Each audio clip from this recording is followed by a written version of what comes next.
Good evening. Thank you very much for joining us. Tammy, would you do a roll call, please?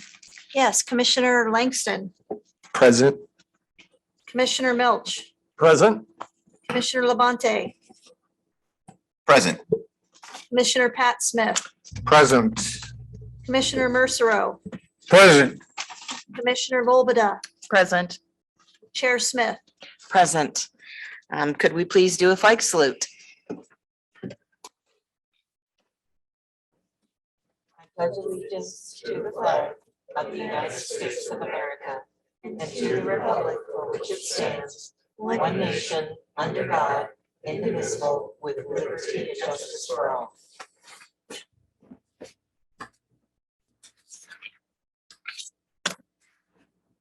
And this is our work session for file TXT 2022-02, the proposed amendments for the C2 zoning district and new downtown overlay plan.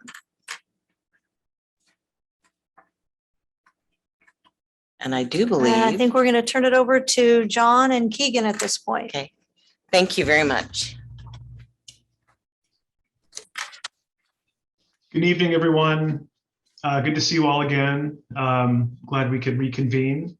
I'm John Phoenix. I'm a principal and planner with the MIG consulting team.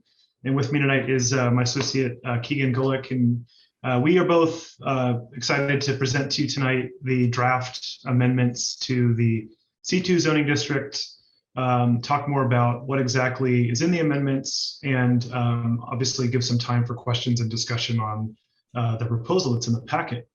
So in just a second here, let me share my screen so we can all see the same presentation.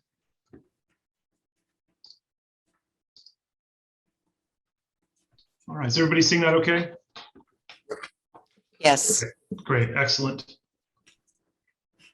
So tonight, again, I know we don't have a whole ton of time. You've got your regular agenda following the work session, so we want to make sure we have enough time for discussion. So we'll keep this relatively brief. Essentially want to show you what's involved in the amendments themselves. So talk a little bit about how we got to the draft amendments that you're seeing tonight. There are basically two sections that are presented before you. One is the C2 zoning district, proposed amendments to that zoning district. That's the existing commercial zoning. And the second is a proposed new overlay zone for a portion of the C2 zoning district. So those are kind of the two pieces. We also want to talk about some potential additional changes that aren't in the amendments themselves. They're discussed in the memo that we provided. So we want to provide some context around that as well. So the purpose of these amendments really stems from the 2017 downtown revitalization plan. That had a very specific set of recommendations around zone changes for that plan. And if you remember, the plan itself did not implement those zone changes. However, it did have pretty specific directions to some point update zoning requirements to implement the plan. So as part of that plan, and why we're here today, is to also look at future growth needs. We've been here before, previously talking about housing. Housing is a big part of these amendments as well. So more opportunities for housing, but also for employment, for a more walkable downtown, and so on.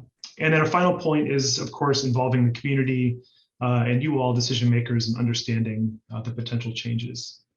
So the process, we started around the same time as the Middle Housing Code amendments, but we branched off when we realized these really are two separate tracks. We don't want to confuse the two. The housing piece, if you remember, had a very specific deadline. We had to finish that up. So we didn't want to get too much into the weeds with the downtown code itself. So we split off and made sure we had time for the housing work, and have been working on the downtown code changes kind of on a separate track. So we looked at the existing code, looked at the downtown plan recommendations, have been working on draft recommendations, and are aiming to have a final set of adopted code changes through this summer. I did want to highlight housing. I mentioned just a second ago, I know we've talked quite a bit about that at previous meetings, but that is a big part of what the downtown plan was all about, was creating more opportunities for housing in the downtown. And that was part of the housing needs analysis in 2019, and then the code audit as well, as you're familiar with, to broaden housing types. But really the impetus of the zoning code changes are really from the downtown revitalization plan. And this graphic was part of that plan that the city adopted, showing a conceptual version of what Portland Avenue, how it would work and function, and how it would connect and relate to other areas of Gladstone. So that's really the gist of the plan. Portland Avenue is really the downtown, the main street of Gladstone. Part of the plan, there are all sorts of different recommendations, streetscape recommendations, connections, a lot of other parts that really have little to do with zoning in terms of a policy standpoint. So tonight we're really focusing on land use changes and property redevelopment from the private standpoint, from a private developer standpoint. So kind of zooming back out, I just want to highlight where we're talking about, which zones we're talking about. These circles show the locations of existing C2 zoning. So there's a little pocket down here by the highway. There's the largest portion, obviously, from Portland Avenue. There's a couple of smaller pockets that are mostly developed further east of Portland Avenue. So keep that in mind. We are talking about all 4 of those locations. They're all C2 zoning. So when you think about the proposed C2 amendments, they would be impacting all 4 of those locations. So zooming back in, we do want to focus first and foremost on Portland Avenue. That was obviously the focus of the downtown revitalization plan. So we have shown here 3 things. One is the existing zoning map. So we're just zoomed in on existing zoning.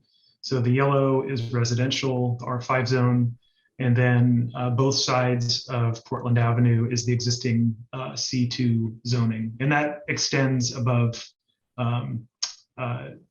Jersey Street just a little bit to these 3 parcels to the north.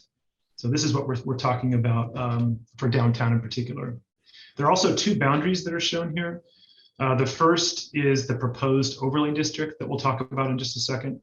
So that's this 4-block segment that the downtown plan recommended for a new overlay zone, to talk more specifically about design standards and land use types. So this is the proposed overlay zone district that would kind of supersede the base zone, the C2 zone. This is the red dashed line. There's a second boundary that we will talk about here in a second, which is potential expansion. So the code amendments that you have before you tonight are proposing this 4-block stretch within this red dashed line. The potential expansion, if we were to expand that overlay district, could potentially be within this solid blue line. So really encompassing more of the C2 zoning along Portland Avenue. So I wanted to highlight some downtown revitalization plan strategies. There are several. I wanted to focus on the ones that really influence zoning, which is what our charge was with the zoning code amendments. The first was very clearly to establish an overlay zone. Talked about that.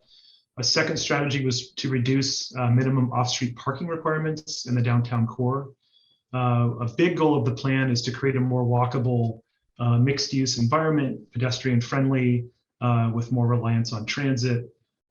So reducing minimum parking was a big part of the plan. Permitting housing, more housing options, both mixed-use, multi-story, and multifamily as well. And then prohibiting new single-family detached housing. That's pretty specific. Something that the downtown plan found was out of context and character with the future of downtown. Maintaining existing heights. Talk about that in a second. So the existing height limit of 35 feet. And then clarifying and strengthening design standards. And that's a big part of the overlay zone. So with that, we're just going to quickly do a summary of what's in the proposed amendments themselves. So Keegan's going to walk you through the tables that are part of the packet tonight. Yeah, thanks, John. Hey, everybody. Keegan Gould, project associate with MIG. Just going to get into the specific details of the code amendments. So for these first set of recommendations, these are from the. Keegan, I think you have a little mic issue. Oh, really? Is that any better? Yes. Okay, thanks. Yeah, would you mind going back a slide, John? There we go. Okay.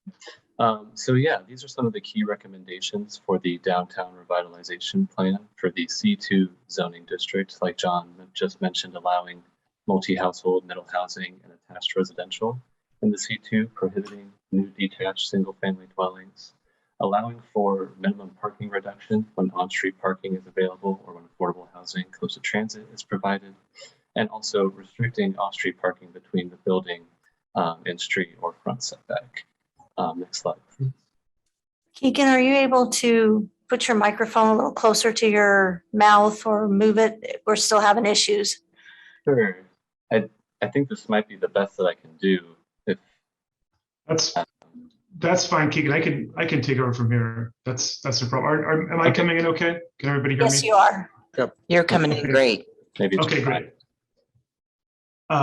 So we'll keep going. So in the proposed amendments, what we wanted to do is just really highlight some of the bigger pieces that I know you'll all be interested in. We can have more discussion on.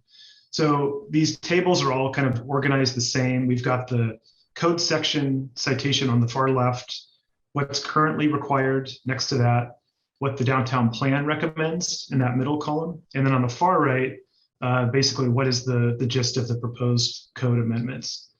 So just quickly wanted to walk through these. I really wanted to make sure I highlight anything that varies or differentiates from the downtown plan recommendations. I think those are pretty critical. I want to make sure everyone knows about that.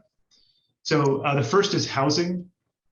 In the C2 zoning district, the recommendation was to permit a range of housing types, including single family and multifamily. So in the proposed amendments, that's a pretty big recommendation, is to allow middle housing types outright as well as multifamily.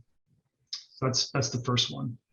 The second, which is not a plan recommendation, which was something that we talked about a fair bit with the city, is to add as a permitted use certain manufacturing uses as a conditional use. So smaller scale manufacturing, I think the code language talks about manufacturing that is both small scale and is created and consumed on site. So small brewery, that sort of thing. The third row here is about parking, minimum parking changes. So again, the downtown plan recommended reducing minimum parking requirements for off-street parking, as well as adding an incentive here or a policy around affordable housing. So what would happen if someone came up with affordable housing, the city would want to reduce minimum required parking for that type of development. So the standards come right out of the downtown plan. The changes are 1 space per dwelling unit, and then 1 space per 600 square feet for certain uses. And the 1 space per dwelling unit, if you remember, is similar to the middle housing requirements, which were more or less no more than 1 off-street parking space per unit. And with this, the difference is these are minimums. So this is 1 space that the city can require as a minimum. Multi-household development, again, this was a recommendation. In this case, that application coming forward with multifamily, with affordable housing could reduce their required parking by 20% if it's provided with a 1/4 mile of transit. Just a few more here I'll go through. Some changes to the setbacks. Again, the thought here is to encourage more use of the developable area of a site. Prohibiting future drive-throughs in the C2 zoning district. And then another one in here, which was pretty clear, the vision for downtown through the downtown plan was to maintain lower heights. So in this case, the downtown plan recommended keeping maximum heights at 35 feet. There is currently an allowance to go above that, to do a 4th floor, if that 4th floor is sprinkled, which is a more of a building code requirement. So the recommendation here is to remove the height bonus. So that would remove that 4-story height bonus and to keep and maintain that 30-foot maximum height for new development. So that's the C2 kind of summary of the changes for the C2 zone. I do want to step through the core overlay zone, downtown core overlay zone changes, and then I want to make sure we have time for discussion. So what did the downtown plan recommend? A few things here. One is, again, to encourage mixture of uses, housing types, require non-residential uses on the ground floor. In this case, very specific to have commercial uses on the downtown, on the ground floor in downtown. Increase the maximum height to 40 feet if you have a 15-foot ground floor. So more of a commercial, taller ceiling for a ground floor, you could have a 5-foot increase in your building height. Add some site and building design standards, again, specific to creating a more common and cohesive look and feel for downtown. Minimum parking reductions, and then changes to landscape requirements. So what do the proposed amendments include? One kind of change that we deviated from the downtown plan recommendations was that the downtown plan recommended ground floor commercial uses. We recommend changing that to non-residential uses on the ground floor. So the reason being, we may find that commercial uses aren't viable and for any number of reasons. So encouraging things like offices, potentially live-work units, those types of things, so to allow greater flexibility than what the downtown plan recommended. Design standards, there's a series of design standards kind of controlling the look and feel of development along Portland Avenue, especially along corner buildings. And then the height, as I mentioned, maintaining that maximum height to 35 feet with the exception of a 40-foot tall structure if there's a 15-foot ground floor. Primary entrance locations, reductions in landscape requirements, and then the reduction of off-street parking, somewhat similar to the C2 zone changes, although this goes one step further to half a space minimum per unit. So I realize that was fairly quick, but I do want to pose a few other questions. And in the memo that we provided with the packet tonight, we have a few different topics that we wanted to explore and receive feedback on. So the first one is around height. The downtown plan was pretty clear that the vision for downtown was to maintain, the small scale in terms of building height. And so the downtown plan recommended 35 feet, and the proposed amendments tonight talk about keeping that with some exceptions, of course. But in conversations with the city, with stakeholders, and the open house we'll talk about in just a second, we heard some interest in maybe changing that, maybe going to 4 stories or 50 feet, especially if you have a 15-foot ground floor. So that's more in common with what's currently allowed. Again, remember there's the requirement that says if you have sprinklers for your top floor, you could go to 4 stories currently. So that's something we wanted to get your feedback on. Is that a direction we want to head? Go to 4 stories within this overlay district, or do you want to maintain that 35-foot height, 3 stories? The second topic is off-street parking. We know through the recent state legislation and forthcoming state requirements that parking standards are going to change. And so what we're thinking about is potentially if there are no minimum parking requirements in downtown. So if that's an optional consideration, up to the applicant, up to the developer to decide how much off-street parking is required. So that's the second topic, again, to really promote, incentivize redevelopment in downtown and to make a more walkable environment.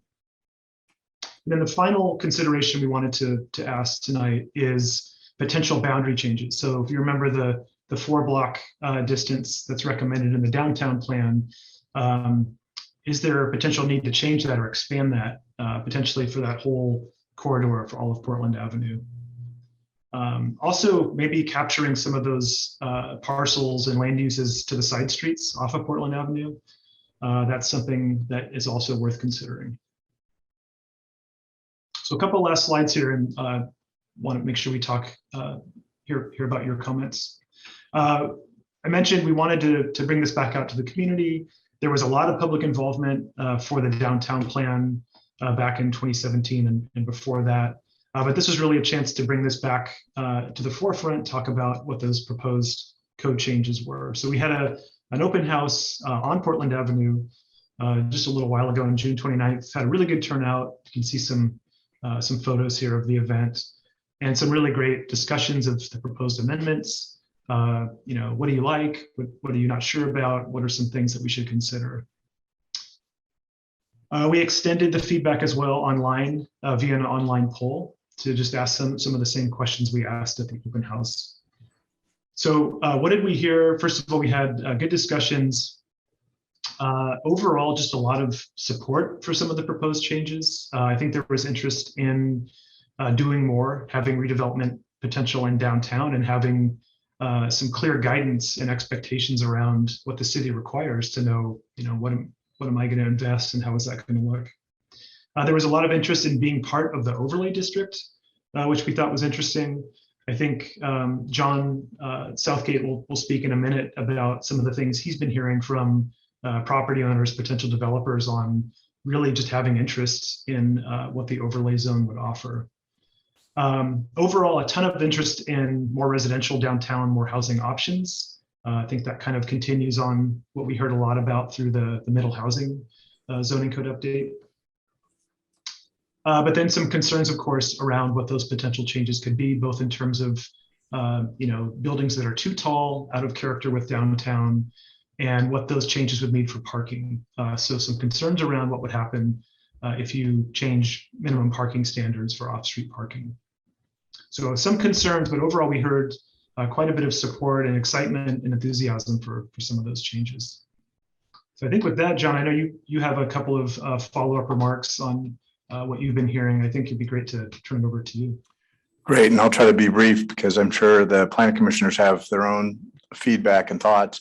I want to start with just kind of a big picture observation. Actually, I was talking to the mayor before the session and with others. I really am excited about the prospects for downtown Gladstone. I've actually, because of the outreach, John mentioned the public open house, but also the city sent out a letter to property owners, and I've gotten several property owners saying, yes, I want to be part. I'm not currently within the boundary, which is fairly constrained. I want to be part of this. So when we come back to you, you can expect a recommendation. We'll be working, the city staff and myself, with John and Keegan on a boundary that kind of holds together. It can't be totally crazy, but I want to urge you to consider as expansive a boundary as possible, because the way I look at it simplistically is the bigger the area, the more you're going to get the sort of development that promotes a downtown that you'll be proud of.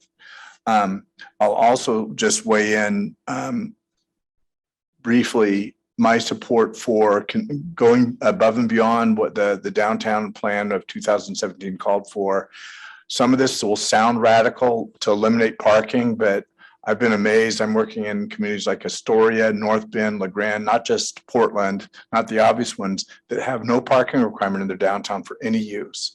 And instead, the parking that a project ends up having is a calculation between the developer, the lender, someone's gauging of the market. So it doesn't mean there'll be no more parking, but it means that rather than an arbitrary thing from a city zoning code, and it works.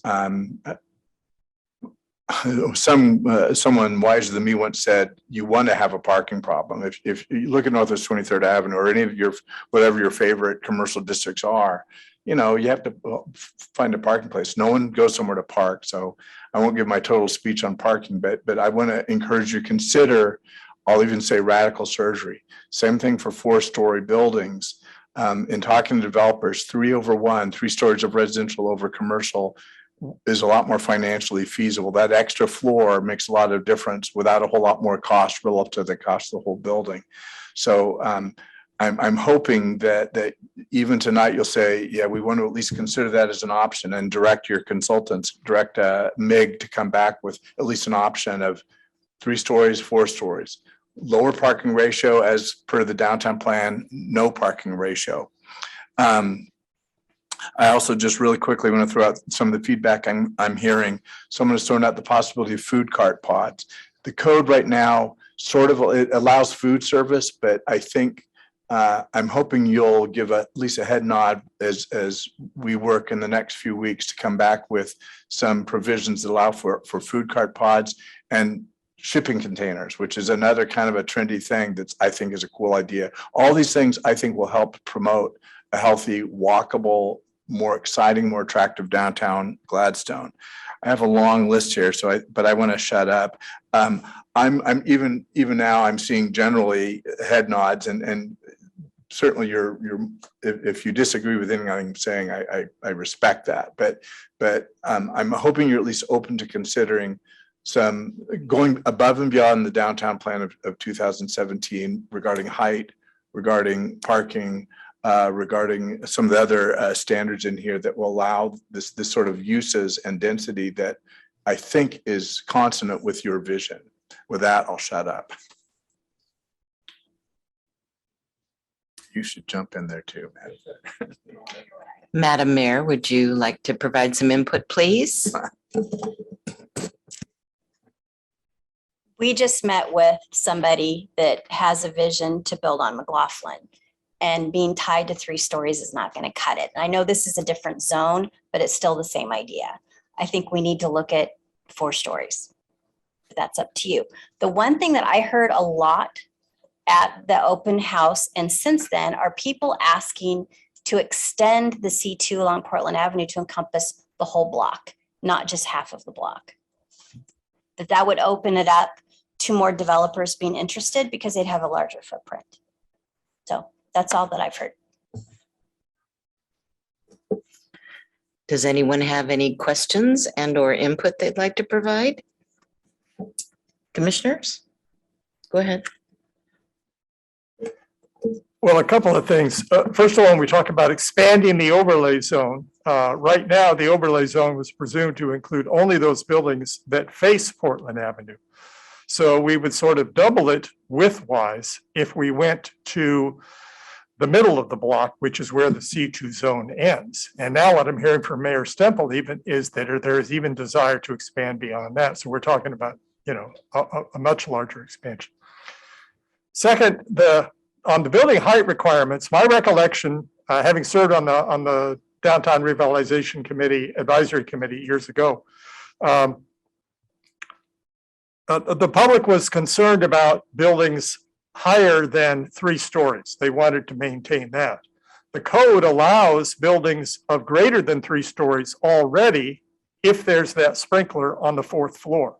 So I think that technically it is already possible to have a 50-foot 4-story building on Portland Avenue or in the C2 zone because the code is not specific as to a numerical height limit. It only references the possibility of adding an additional floor. But I like the language here that specifies a very specific height limit as well as the number of floors that would be allowed. And I think as John said earlier, John Phoenix said earlier, the requirement of a sprinkler may be something that's in the building code anyway. So you can't build a building that high without putting it in, most likely. So anyway, that's just some input on those matters. I've also got a concern about the height, but it's really a question is that in the analysis, was the fire department talked to and worked with regarding the heights and that they had the capability to go to 4 or 5 or 6 or whatever level we want to go to. And as long as the Gladstone Fire Department can work with the Clackamas Fire Department to determine that, and they've got no problem with whatever, I don't have a problem.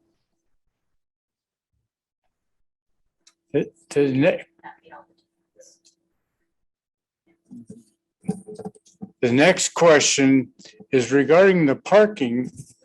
I've listened for some time.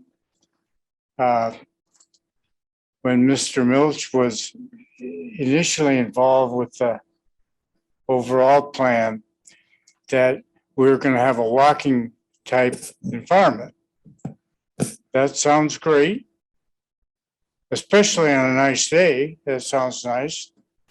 But one thing I've always seen or hoped for was that the commercialization, the office space, the whatever you want to call it, that we gain, there'll be more business type activities which require more people just to function. And these business activities, if they gather some folk from the Gladstone to go to that place, do they want to walk there or do they want to drive there? And the more commercial you get, I believe there's got to be a plan to put whatever parking that's allowed, whether it's on the top story, which then can make the buildings larger, taller. But as long as that's been taken into consideration, then I don't have a problem with the parking other than making sure that we do have enough parking for the people that want to use the spaces. That's all. Commissioner Smith? I have a couple of comments. First about the height of buildings. I think 4 stories is fine. In prior planning meetings, there's been a notable housing shortage here in Gladstone. If we add a 4th floor, it's going to be residential, which will help to alleviate some of that. I think what works today may not work, if you're 3 stories, may not work for 5 or 10 years, and things that were talked about years ago probably aren't completely appropriate today. I think the 50-foot thing in a 4th story is just fine. I do want to mention parking. And my comments are anecdotal. I don't have any hard evidence on this, but I've lived in this area, Gladstone, for 40 years and in the metropolitan Portland area almost all of my life. There's a difference in parking, and I'll use Portland and then the city of Milwaukee as an example. If you go to Division Street in Portland, which is a kind of a restaurant mecca now, I had a daughter that lived 3 blocks north of Division on 35th and Sherman for a year. And their neighborhood's full of people parking using the restaurants on Division Street. Same with Hawthorne, the 23rd Avenue that you mentioned, again, very common. The other one would be Milwaukee, which has some parking restrictions. They also have a municipal parking lot, which helps to alleviate some of the concerns.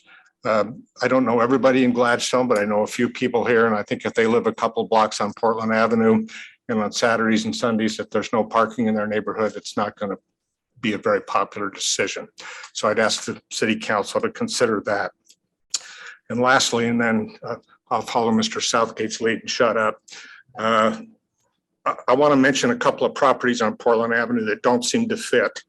At 340 Portland Avenue, there's an abandoned house that's in terrible state of disrepair. And on the corner of Portland and Avenue in Arlington, there's an old meat market frozen food building. It's been torn down and it's been, the ground's just laid empty for years and years. They're not terribly inviting properties if we're going to redo it. I would hope the city council would address those things in their final workup on this. Commissioner Labonte? Thank you. I'd have to say there's, it's great. It'd be awesome to have a nice downtown. And, one thing I can say is I've never met anybody who moved to Gladstone because they wanted it to be more urban, because they wanted more more votes here. You know, we consider the character of our city, and if we look 20 years out from now, how do we manage that? You know, to your comment regarding Division Street, man, yes, it's great to have a busy, thriving area with restaurants and stores, and that's great. But if folks can't park to get there, if people that live there are walking a far distance to get to their home, I mean, these are things that we need to consider. You know, parking. You know, I'd love, Mr. Southgate, I'd love to learn more about the magic parking thing and how that works in other communities. You know, I see Portland Ave it's not on a major road, that it doesn't have good access to transit. We've got a couple bus stops there, maybe a few more. I don't want to be a thorn in the side. I like the original plan. I like the original overlay. I like that concept. I am concerned about having larger buildings, more people, less parking in our city. I'm concerned about the infrastructure of our city as we're having, we have lots of issues with our water and sewage. So as much as I'd love to see, more activity on Portland Avenue, I don't know if we should take on more than we had in the original plan. As far as the heights go, I think part of our concern when we look at the comprehensive plan, forget the year it was put in, maybe 75. Milch, you might have a better idea of that, Commissioner Milch. The part of the idea is to maintain, a pleasant view. And maybe 15 feet isn't a big deal to most people, but to folks that live certainly in the grid in the lower area, how's that going to affect their view for the ridge line? So those are some of my concerns that I've been thinking of and things that I've heard from folks when I discuss this with them. So yeah, I guess those are my comments for now. Thank you. Thank you. Commissioner Volvoda? Yeah, I have been looking at these heights most of the day today. And I'm curious about the 50-foot with the 4 floors, with the first floor being 15 feet. My concern is, you got your 9-foot standard ceilings, you got your mechanical chases, you got your floor structures. I don't know if this it includes your parapets or any sort of like screening, but 50 feet high for 4 floors, this seems to be a little light. And then I was looking at some nearby cities just to kind of get a handle on what other cities are doing with their downtown cores. And are seeing between right around 60. You got Milwaukee at 45 to 69. You got Oregon City at 75. LO at 60 as well. And I know every city has different goals, different challenges, and a different path. But I would consider something around 50, 55 for the 4 floors to be a little bit more realistic. Loved the idea about a municipal parking lot. I don't know if that's something we could pursue or can, talk about in a future meeting, future get together, because you're right. The goal is to have a thriving downtown core, but if it gets so overwhelmed, I can't tell you the last time I went to Northwest 23rd. It gets really overwhelming with trying to find a place to park. And I know that's a ways out, but just different things to consider. I guess the last thing that I started looking into a little bit is if there's minimum parking. Another gal had brought this up at a few meetings past, is if there are more cars taking street parking, it's obstructing more pedestrian views. And I would want to get the input of the transportation committee just to make sure we're taking every precaution to protect pedestrians on a growing downtown core. Great input. Thank you. Commissioner Milch, unless you have anything else to add, I was going to go to Langston. Commissioner Langston, your input, please. Perfect.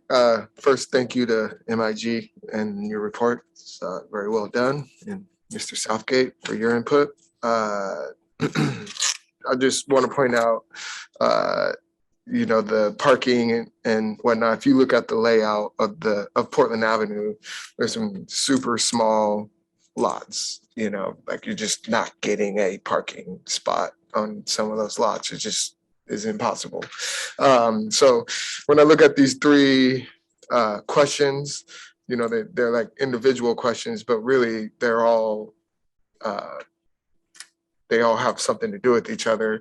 With the building height, totally makes sense. I've never built anything under 4 stories, and that's because it just doesn't pencil out. And then the minimum parking, like I said, with those lots that are laid out, you're not gonna get a parking spot over there. And then extending the boundary definitely makes a lot of sense because you're going to have property owners that have multiple lots, which allows them to actually build these buildings to meet the code requirements that we're proposing. So it does make sense. I'm open to listening to whatever proposals would be presented to us. And so, yeah, I think we're well on our way. I like what I'm seeing, and I'm definitely excited to see more. Thank you. I'm definitely for expanding the overlay. I think it benefits not only the city, but the property owner, should they ever decide to, if it's rezoned, you know, to the C2, it's a benefit to them. I don't struggle with the parking. I think there might be, and I know that during the downtown revitalization, I had made a comment, and maybe Commissioner Milch remembers, where there's certain places that during the week, like say, for instance, the Gladstone Community Church, they have a parking lot that just sits there. I think it's a business opportunity for somebody who may want to start their own business and, you know, be a valet. And, you know, if somebody wants to go to the beauty salon and can't find a place to park, they can offer that service and then park. So I believe in being creative and coming up with some other alternate ideas, because we do have a problem with parking in Gladstone. And I'm fine with 4 stories as well. It makes sense. And like Langston said, it just doesn't pencil out if you don't look at having at least 3 floors, you know, I mean, you could still have it be residential if it was 15-foot high ceilings on the ground level. I don't want it to be rigid in the sense that whatever we decide upon, I want there to be growth and for expansion and conditional uses and different options. I hope I made sense. I'll just say, I think this is very helpful. I appreciate the diversity of viewpoints. I think any decision like this, you know, there's pros and cons. I mean, buildings in the judgment of some can be too tall, and others they're just fine. And having less parking can really have impacts. I appreciate or Commissioner Smith, I'm one of the people guilty of parking in front of your daughter's place, probably when I've gone to eat in the Bishop. So there's always going to be trade-offs. And if I may, I'll just say that I think the charge to MIG and with our assistance is, okay, let's try to find some middle ground that goes a long way, but maybe accommodate some of the concerns very legitimate concerns that I heard tonight. I have one more thing I'd like to add. I know that some of the fear for citizens that have homes on the opposite side of some of the buildings, you know, I've gone to all these areas we've talked about. I love Northwest 21st, 23rd. They have come up with some very creative ideas to deal with the walls, so you're just not looking at cement, whether it's some sort of greenery or little mini balconies where there's plants or whatnot. I think if we came up with options of what could be considered, I think that would calm some citizens down. So they're not just looking at concrete or stucco.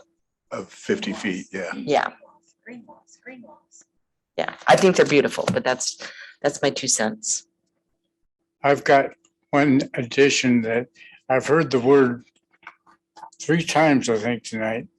But I think it's a very important word, and maybe one that you want to get, we want to get in the structure, is creative parking.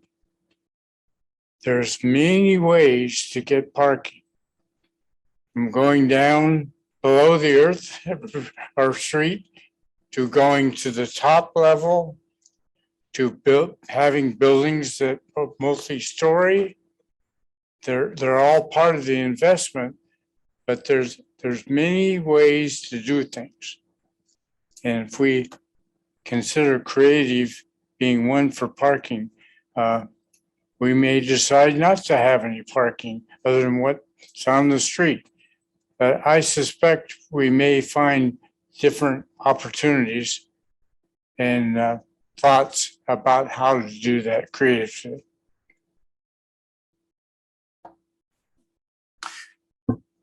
I'll throw out another idea that just spur of the moment, and I don't know if it's out of turn for me to jump in like this. No, please do. I said I'd shut up, and now here I'm not shutting up.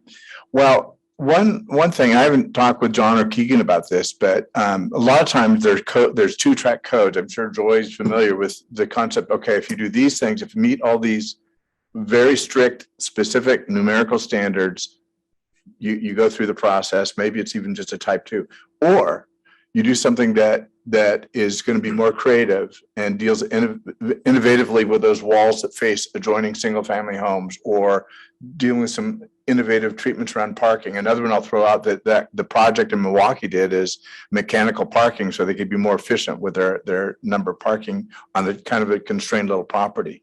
So that's one thing I'm going to explore with John and Keegan and Joy is maybe a two-track process. And if someone wants to go outside the box and come up with a creative solution that none of us can anticipate today about how to write a code, let's be open to that. If someone wants to do food cart pods or shipping containers, those are kind of the radical thing. I think they could really add to a downtown. They got to be done right. And that's when you have a discretionary review with your oversight. So, wait a second, we like food cart pods, but that design doesn't work. It's cheaply done or whatever might happen. But to give you that review to make sure the intent of creating a quality downtown is met, that's sensitive to adjoining property owners, whether it's their parking space or what they have to look at on the wall and on their property line. So that's just something I'll throw out. Yes. One other comment, this is Commissioner Milch. In the paragraph where you describe the possibility of eliminating minimum parking requirements, you indicate at the end, the city may want to link implementation of a zero parking standard with other parking management strategies, such as increased parking enforcement and improved access to transit. I know we have an item on our agenda for our regular meeting that talks about code enforcement. I think it's primarily focused on nuisance enforcement, but parking code enforcement, I'm very curious really what is going on. Is there a procedure by which we have, to use a dated sexist term, meter maids, putting chalk on the wheels of cars to determine who's parking, in excess of the 4-hour limit that we have in our downtown area? Or is parking enforced at all? If we do develop a management and enforcement strategy and do some of the creative things like utilizing existing large parking lots that aren't used at certain times of the day. I can remember our discussion about Gladstone Christian Church or the senior center using their shuttle bus or using their bus as a shuttle to take people from a nice big parking area in the north part of that district down to the restaurants and then back on a Friday night when they're not having senior activities. There are a lot of creative approaches to addressing those issues. And I don't want the fear that we'll become as popular as some of the most popular areas in the larger metropolitan area to dissuade us from allowing some of this growth, which I think will contribute to our economic well-being. I definitely agree with you, Commissioner Milch. Does anybody else have anything? We might want to consider taking a quick break before we start our meeting at 6:30.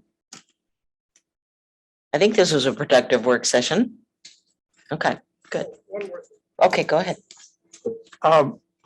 Commissioner Smith, I don't want to embarrass you on this. You made reference to a specific property at the corner of Portland Avenue and Arlington.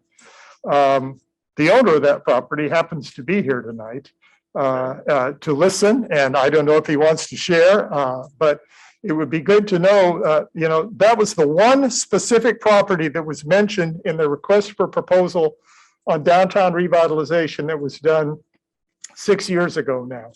because the owner at that time had just proposed a very creative development, but one which was really not possible because of the code that existed at the time. So 6 years later, we've worked through some of those code issues. It may be more viable to do the kind of things that the owner had planned to do then. And I'm sort of curious if you would like to share tonight on plans. I don't know if that had been your plan or if you were just here to listen. Please, yeah, please come up to the mic so it's on the recording. We'd greatly appreciate that. Yeah, the button. See the button there? Yeah, Name, address, anything like that? that'll work. Got me? Yes, thank you. My name's Terry Marsh. I reside at 6310 Southeast Jennings Avenue. So I'm actually a unique piece of property. I'm in unincorporated Clackamas County. I'm in the Gladstone School District, but outside of the city of Gladstone. The property that you speak of is owned by the Marsh family. And the proposal that you spoke of was presented by my dad, Dennis Marsh, who passed April a year ago. So now it's part of the estate. I'm the managing interest in that. So here I am. To be perfectly honest, I became aware of this process exactly 5 days ago. So I am catching up. I've got a number of notes. I wrote all your names down, just to be honest with you. And anyway, I am doing my desperate best to catch up. Okay. I do know Tom. Nice to see you. I know Tammy, the mayor. Nice to see you. Friendly faces. I appreciate that. I think you hit it right on the head. My father, Dennis Marsh, tried this process about half a dozen years ago. And it was difficult at best because there were a number of issues regards to parking. And basically it was a very extensive structure that ended up being designed. It was more of a fortress by the time we were done with it. And it became cost prohibitive, not so much as there was no cost benefit to the analysis that was done when it was all over with. Parking was the underlying issue that just became unbearable. We looked at what we had to do to accommodate the people associated with a commercial first level, an office second level, a residential third level. And when we got all done and we looked at what the folks 6 years ago were pricing out, it didn't pencil in. So imagine what it looks like today if nothing changes. So I was really excited to hear about a number of the things you folks had to say. The parking was the number one issue. There were other issues as well, but that was the most significant. It made a mountain out of a molehill for most of us. I was on the periphery, but I was involved enough to know what was going on. And I'm speaking about the analysis that was done when my dad got done with it, had a chance to look at it, meet with his architects, meet with the people, the engineers that were associated with it. And it just made absolutely no sense at all. So I don't like that bare piece of property any more than you do. The family would love to do something with it. We really would. We're there, we're listening, 5 days worth of listening. And I'm excited about the opportunities on behalf of the family to see what we could do with it. Wonderful. I love the fact that you guys are heading in the right direction. Does that help? I would love for you and your family to be probably the first to develop something new in our new downtown revitalization plan. I'd love to see that. Yeah, well, so would we. Good. Mr. Marsh, if I may, did you hear anything tonight that encouraged you about proceeding with that property on the corner of Portland Avenue and Arlington? Yes. Good. Yes, I heard a number of things. I love the idea of mixed development, especially if you're going to go multi-level. There's got to be a combination of revenue generation associated with other uses. I think commercial uses, I heard a couple of things. People typically with commercial uses like a little more ceiling height. So it's not that it needs to be 20 feet. It doesn't mean, but it does need to be something that represents a commercial space. So I would suggest that you moving at a higher height is better than a lower height. With respect to the other things that you're looking at expanding the area. I don't exactly recall what I think I'm going to look at it. It's called like I said, I'm trying to get familiar with the terms. I think you're referring to the overlay district. Yeah. You have developers that are going to look at combinations of things which may need to involve more than just the footprint that you're looking at right now. There's not a lot of options with this small little area that you are considering. So to the extent that we can explore both north and south and east and west, the more the better. Okay. Thank you very much. You bet. Appreciate your input, and thank you. Nice meeting you folks. Nice meeting you too. We want to work with you and get something developed there. All right. Thank you. Thanks for your input. Thank you. Yes. I just wanted to say, part of the reason we had that open house last week or the week before was to talk to business owners and developers ourselves. Introvert that I am, I tend to spend most of my time talking to the people I know rather than the people I should really hear from. So I appreciate having this opportunity tonight to hear directly from somebody who can see how this is affected. And so that's very helpful information to have. Thank you. Thank you. On that note, I think, do we need to have a motion for adjournment? Yes, please. I would entertain a motion to adjourn the work session. I make a motion to adjourn the work session. I second the motion. Okay, motion was made by Commissioner Langston and seconded by Patrick Smith. All those in favor? Aye. Aye. Thank you. Okay, good evening. We are now going to resume our regular meeting. The time is 6:32. I believe we're going to go ahead and do another roll call, please. Commissioner Langston, Present. Commissioner Milch, Present. Commissioner Labonte, Present. Commissioner Pat Smith, Present. Commissioner Mercero, Present. Commissioner Volbada, Present. Chair Smith. Present. Would you like us to do another flag salute as well? No, I think we've already done that. Okay. So now to resume on to our meeting, our 6:30 meeting, our consent agenda.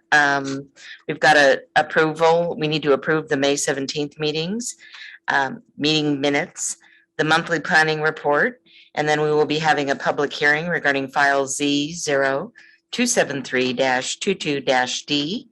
And then also number 5, process for reporting code violations. So I do believe the first one is for approval of the meeting minutes. I would entertain a motion for approving our meeting minutes. I move that we approve the meeting minutes. Okay, there were no corrections or changes that needed to be made? Okay. I second that. Okay, Commissioner Patrick Smith made a motion and Commissioner Mercero seconded. Yeah, roll call vote, please. Commissioner Langston, Yes. Commissioner Milch, Yes. Commissioner Labonte, Yes. Commissioner Pat Smith, Yes. Commissioner Mercero, Yes. Commissioner Volbada, Yes. Chair Smith. Yes. Meeting minutes approved. Next is our monthly planning report, please. Good evening.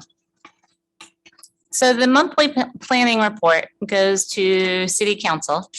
And this report went to City Council prior to me coming back from vacation. And so it has been amended to what you have in your packet tonight. In June, we had 3 people come to the counter, one of which talked about potential future development in the downtown area, not the downtown overlay district as it's written now. But there were a few people coming. A couple talked about middle housing and the impacts to their potential properties. So it was an active counter, although 3 is not very active. But there were also phone calls and emails as usual. And this is the item that was modified from what the city council saw, because I was able to go through my phone call and email log and identify how many there were. There were 4 building permits with land use review, and there were no pre-application conferences held. There was an administrative decision that included a property line adjustment to ensure that an existing house was able to retain their driveway. One of the other items that was modified from what the city council had was that the June meeting was canceled. And so that is reflected here, as is the city council's approval of the House Bill 2001 Housing Code amendments as recommended by the Planning Commission. So that concludes my monthly report. If you have any questions, I'm happy to answer them. Does anyone have any questions? Great, thank you very much, Joy.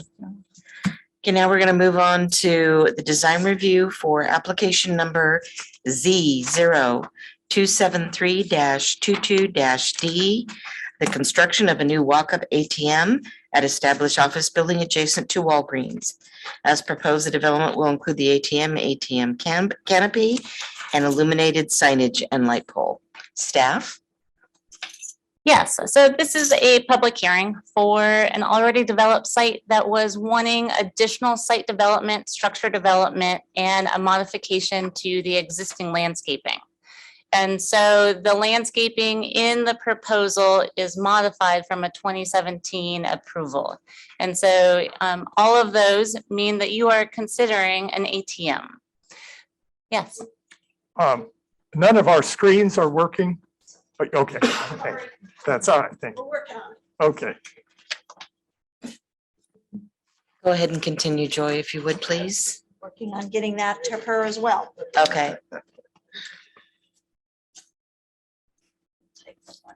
Okay.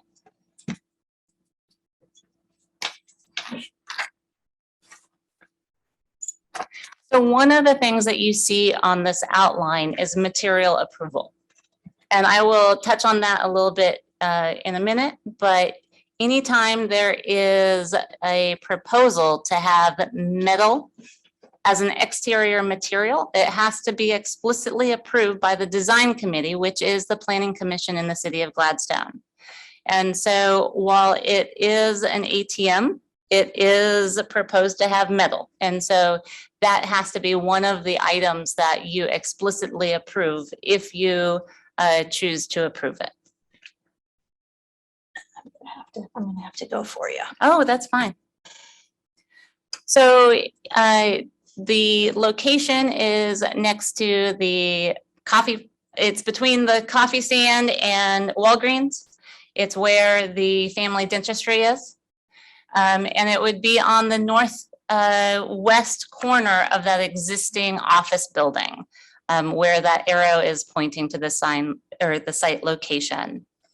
The proposed structure is small, 35 square feet. It is a walk-up ATM with associated mechanical equipment. Hold tight for just a moment. We have to.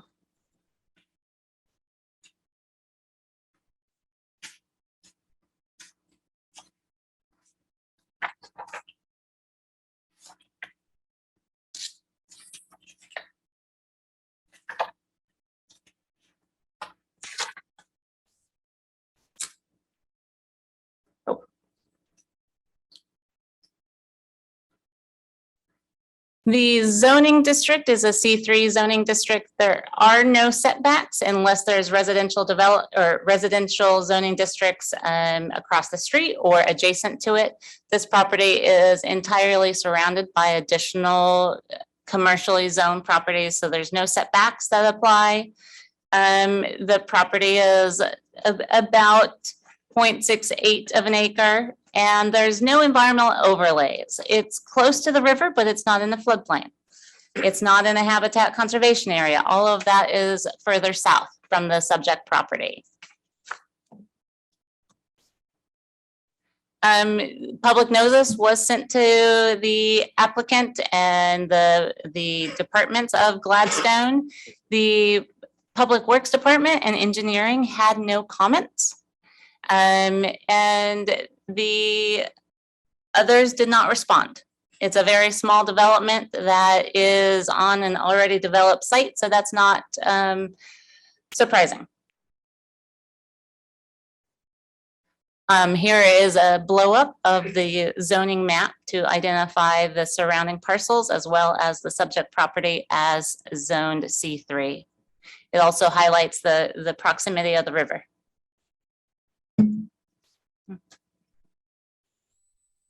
So in the C3 zoning districts, financial institutions are allowed outright. And so it doesn't require a conditional use application, but because it does include new construction of a structure and changing of previously approved landscaping, we are here tonight for a design review by the Planning Commission. The setbacks are 0 and do not come into play. The screening, because there's not outside storage, there's no additional parking being proposed with the development of this ATM. There is no required screening from adjacent properties, which is beneficial when you're trying to get people to know that there's an ATM there.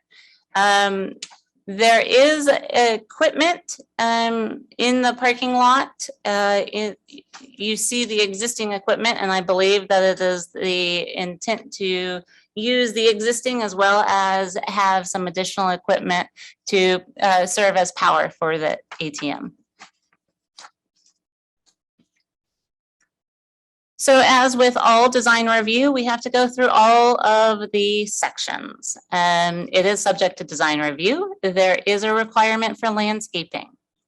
Now, this property, there is a note from a previous planner that says this property was overparked.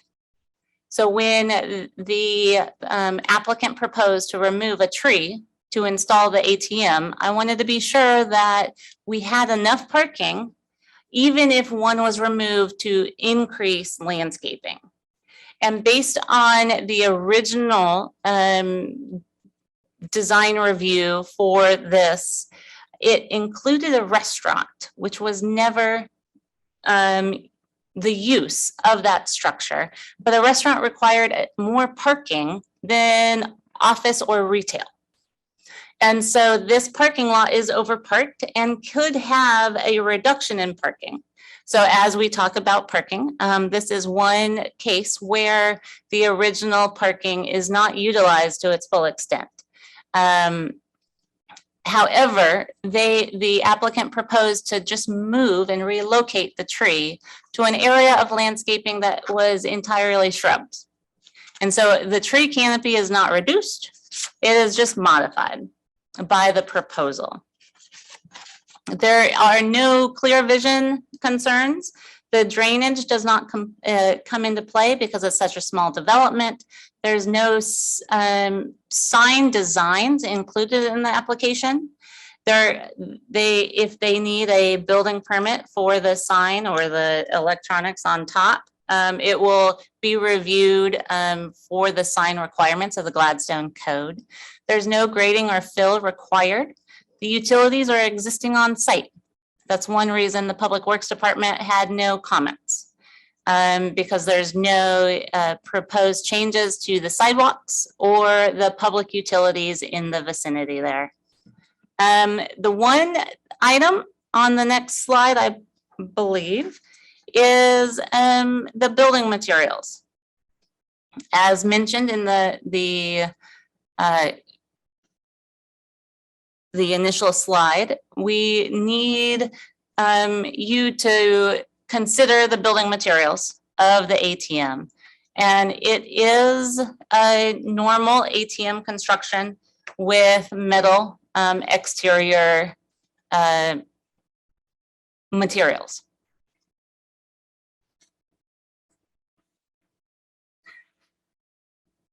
In addition, while no additional bicycle parking is required, any design review application requires 2 bicycle parking spaces.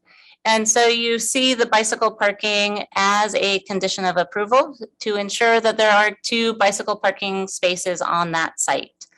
The landscaping, they did not identify the species of landscaping, and I want to ensure that it's not on the prohibited plant list for the city of Gladstone.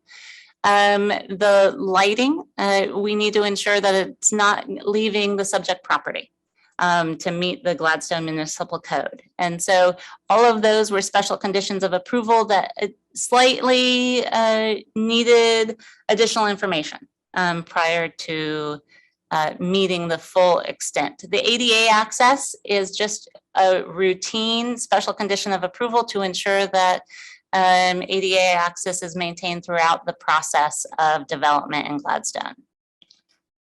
And with that, yes. What is, excuse me, what is the ATM a 24-hour, 7-day week operation? So Yes, it's just walk up. So there Okay. is no, there are no gates, there's no staff opening or closing it. It's just a walk up ATM. I made a casual appearance at the place and such, and it looks to me like it would be an easy place to set up. Go ahead, Chief. Is this ATM under the auspices of any specific financial institution? US Bank. US Bank, thank you. The schematics show US Bank on the top of it. And I was going to make a comment about that. If it is the US Bank, they have many ATMs, I believe. And if we use US Bank standards or whatever, it may be an appropriate way to say, and we understand what they are and the materials they make. I think US banks are quite qualified to build ATMs. So. Is that all, Joy? That is all for my presentation. Okay, now I'm going to open the public hearing, which I neglected to do before we started. Public hearing is now open for the purpose of application number Z0273-22-D. It is for the construction of a new walk-up ATM. And do we have people that will be speaking? I received no inquiries or requests to speak from any residents. Okay. I'm going to ask now, does any planning commissioner wish to disqualify himself or herself for any personal or financial interest in this matter before us tonight? Or does any commissioner member wish to report any significant ex parte pre-hearing context? Commissioner Volbada? No, I'll participate. Commissioner Milch? No. Commissioner Langston? Plan to participate, no ex parte contact. Commissioner Mercero? No, I don't have any problem. Commissioner Smith? No ex parte contact. Commissioner Labonte? No ex parte contact. And this is Chair Smith. I have no ex parte contact. Does any member of the audience wish to challenge the right of any commission member to hear this matter? Is there any member of the audience who wishes to question this jurisdiction of this body to act on behalf of the city council on this matter? Chair Smith, I show that the applicant is online and we'll get to him so he can, we'll let him speak in a few moments. Okay, should I continue on with all of this even though there's Yep. nobody here? Okay. Is there any member of the audience who wishes to question the jurisdiction of this body to act on behalf of the city council on this matter? Oregon land use laws require that all issues be raised if the issues are to be appealed. Failure to raise the issues at this hearing may invalidate their future appeal to the Land Use Board of Appeals, LUBA. Any party has the right to request a continuance to this hearing or in the alternative to have the record left open for 7 days. failure to raise constitutional or other issues relating to proposed conditions of approval with sufficient specificity, can't say that word, to allow the commission to respond to the issue will preclude an action for damages in circuit court. If you are going to testify, please try to address the applicable criteria.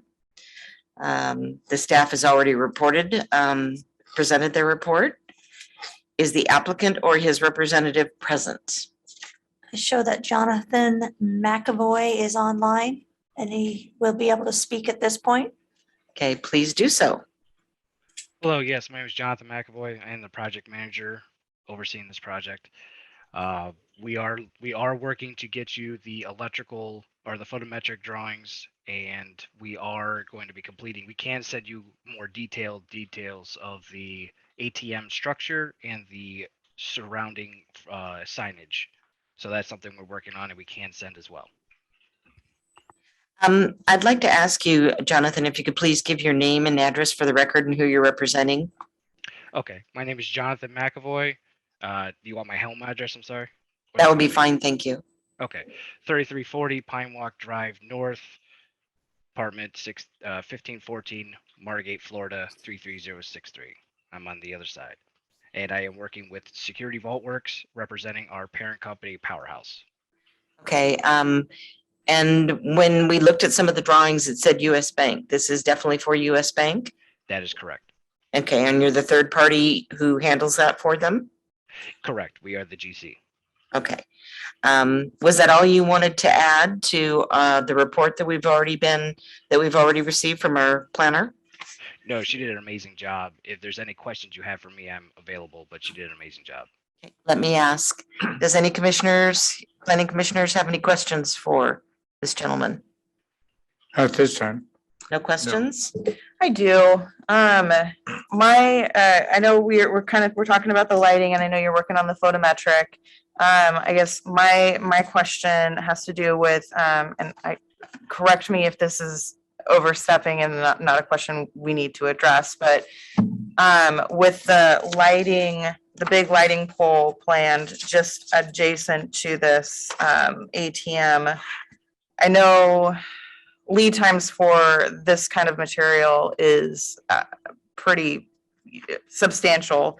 And I'm just curious if you have a plan of attack in place for temporary lighting in the case that delays happen, because again, my concern is we're putting in this new ATM.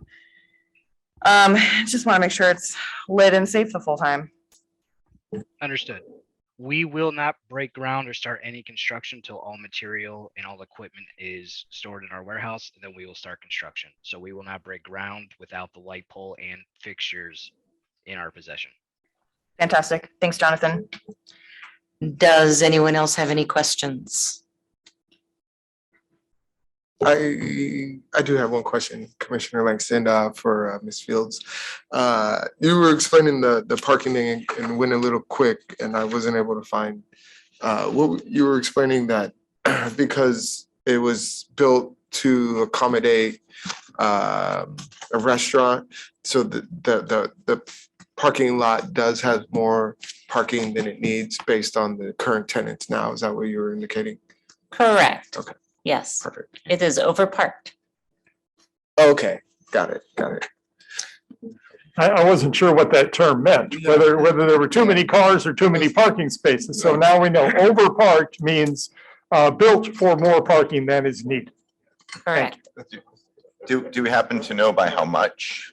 And I guess my concern is if a restaurant does go in there in the future, would they run into some issues of any kind?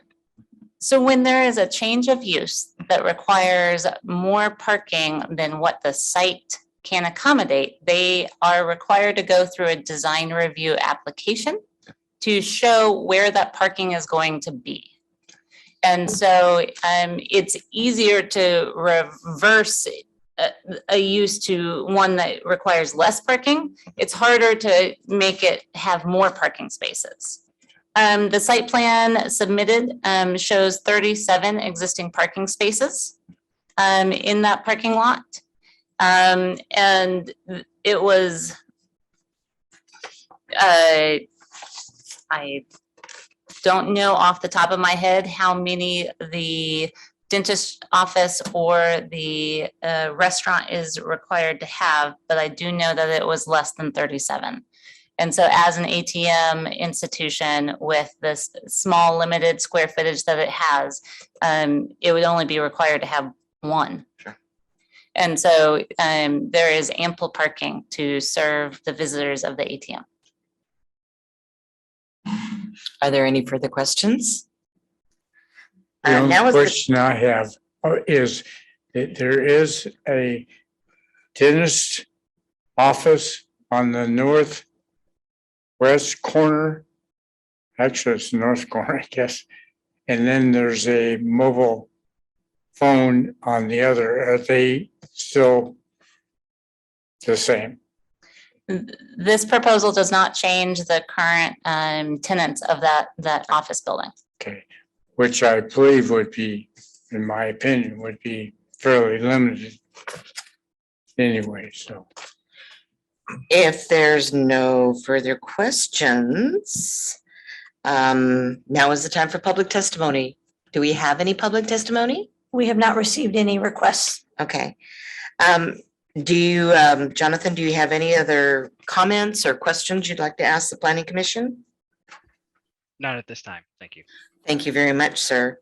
If there's no further testimony, I will entertain a motion to either close the public hearing or continue it to a date certain. What's the pleasure of the commission? Would somebody like to make a motion? I move we close the public hearing on this matter. A second. Okay, a motion was made by Commissioner, drawing a blank, Milch, and seconded by Commissioner Vovoda. Okay, so we need to talk about this, don't we? To make a decision? Discussion.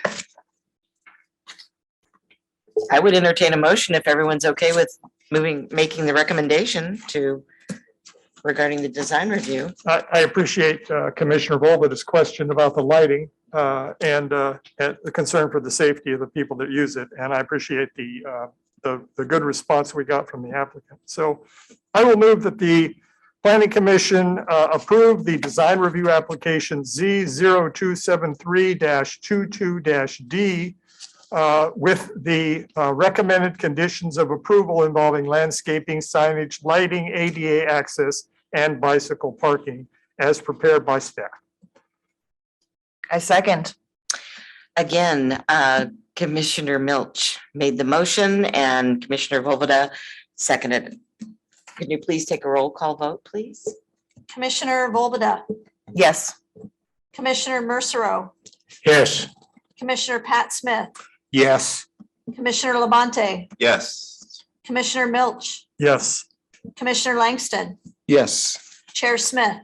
Yes, motion passes. On to our next agenda item, which is, let me get there. Somehow I missed it. It's what the proper way is, the process for reporting code violations. Tammy? So there was a request regarding how planning commissioners should follow up regarding code violations throughout the city. We followed up with Police Chief Schmerber. I met with him, yes. And he has asked me to include the information that's in here. He suggests that planning commissioners go online where it's listed onto the website, on the city's website. Or you can give a call to the non-emergency code enforcement number to report the violation. He also indicated when you are, if you go online, that you include the address and your concern, what the concern is. He also suggested that you indicate that you are a planning commissioner and please include your name. So Commissioner Milch, and then your phone number and then your city email address so he can follow up with you that way. Again, I think everything was included in your packet as to how he would like you to proceed with reporting any code violations. Again, either filing a complaint online or calling our code enforcement officer Sean Boyle, and his number was listed in your packet. And you can go to the city website and that's where. you can go to the Correct. At the police- very top of that page shows exactly where you would log into. Okay, great. Do any planning commissioners have any questions or input they'd like to say? Commissioner Milch? Well, I was just curious, this was not, the intent of bringing this up tonight was not to make the planning commission responsible for more code enforcement. It was just information sharing about how we would report a violation we observed. Is that correct? When I became chair, I wanted the planning commission, it was twofold in the sense of so that we would learn the codes better. But if we see a code violation, I met with Chief Schmerber so that we would have the proper process of how he'd like us to respond. And no, we are not responsible for this. You can, he told me, when you do it this way, you can also follow up if you don't hear back from, I believe it's Officer Boyle. Correct. You can follow up with him and find out what the final status was. This is just the proper procedure for us when we see a code violation to report it. One more thing. I was reading minutes of a city council meeting from several years ago when code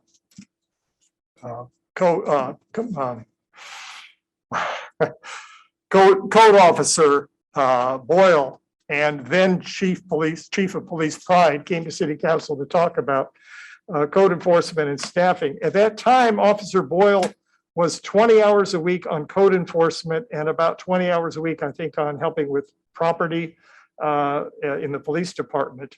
And there was a look to perhaps expanding the number of hours. And I'm wondering, Jackie's not here tonight. Tammy, do you know, are we sufficiently staffed for nuisance code enforcement? And at that time, the code enforcement officer did not play a large role in planning code violation enforcement. And perhaps, Joy, you could weigh in on how and where that is being done currently. Is your department or the county responsible for enforcing building code or planning code? The Planning and Zoning Division is not responsible for code violations. The Clackamas County Code Enforcement Division, it is my understanding that they enforce building code violations.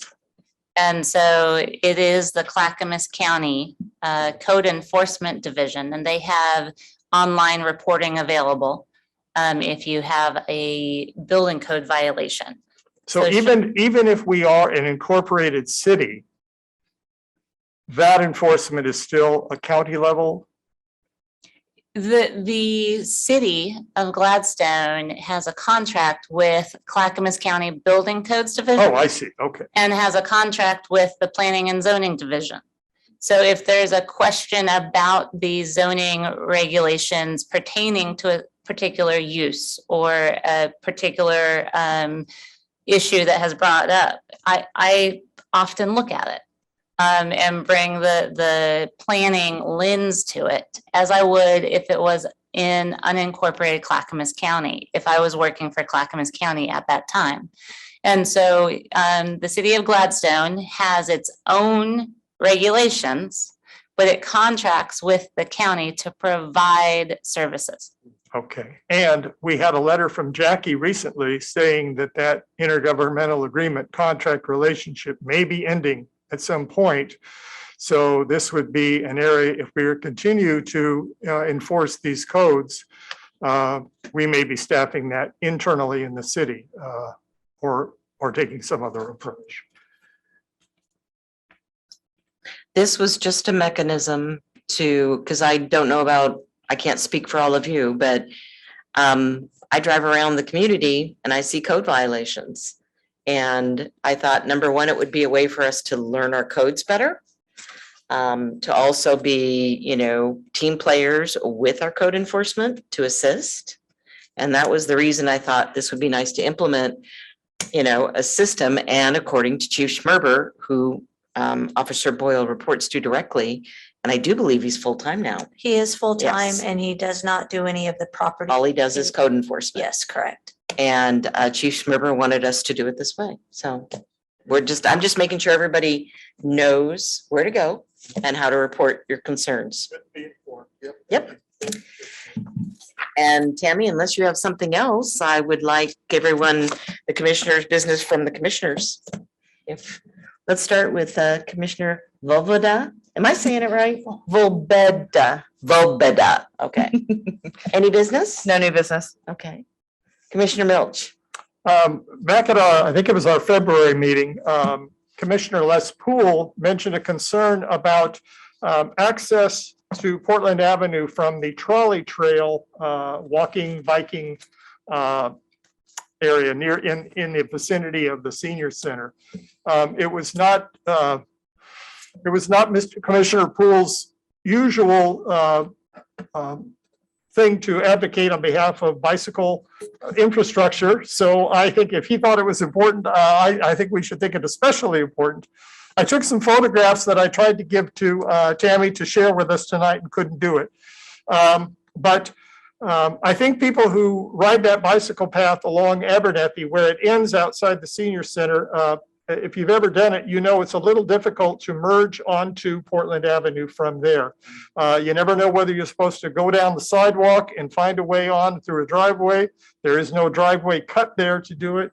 And it's hard to look around at oncoming traffic, even though it all goes at 20 miles an hour. So at some point, as we're thinking about the streetscape of Portland Avenue and this proposed downtown revitalization, I'd like to revisit Commissioner Poole's concern about that and maybe examine some options and see what the Public Works Department might want to do to kind of smooth out that transition at that point.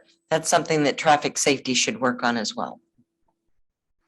You're on traffic safety, aren't you? And I can talk a little bit about that when it's my turn. Okay. Do you have anything else that you'd like to share? Commissioner Langston? No new business for me. Thank you. Thank you.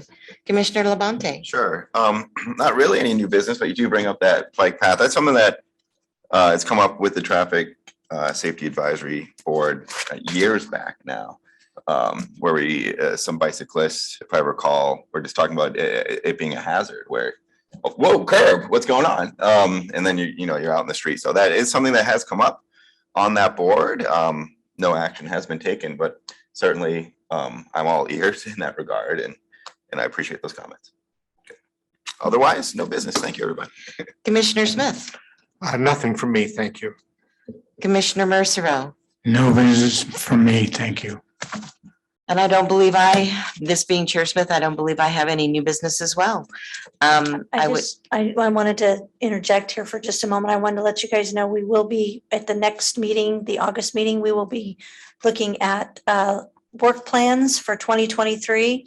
So please bring your ideas. We'll go over what we currently have for 2022 and be looking at what we're wanting to do for 2023. So bring those ideas with you. Okay. And we have a new grant writer. What's that? And we have a new grant writer, right? We do. So we Yes. can really be aggressive. Yeah. Yeah, we can think of grants that will benefit the city and the development of our downtown revitalization. Would anyone like to make a motion to adjourn our meeting, please? I'll make a motion to adjourn our meeting. I'll second it. Beat me to it. Commissioner Langston made a motion to adjourn the meeting and Commissioner Milch seconded. Roll call vote, please. Commissioner Langston, Yes. Commissioner Milch, Yes. Commissioner Labonte. Yes. Commissioner Pat Smith, Yes. Commissioner Mercero, Yes. Commissioner Volbada, Yes. Chair Smith. Yes. Meeting's adjourned.